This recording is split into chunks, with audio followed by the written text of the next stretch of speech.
Connor, Sabrina, as we talk about the issues facing the city, it's just as important to examine how the city has tried to ameliorate some of those issues we're discussing tonight. First, let's take a look at poverty. It's no secret how dire the problem is here, as the city consistently is ranking in some of the poorest places to live in America. Like we heard from Connor earlier, census data from a few months ago says the city had over 30% of its residents in poverty.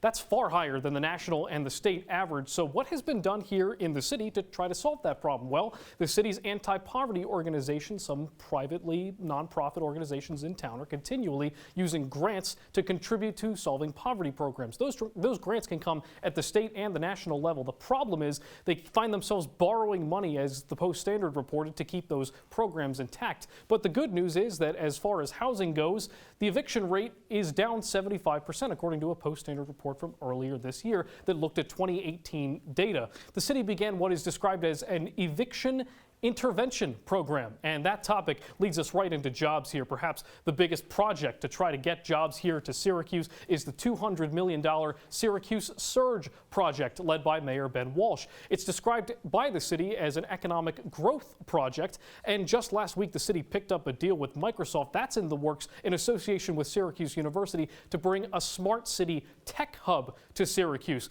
That project has also seen support from County Executive Ryan McMahon.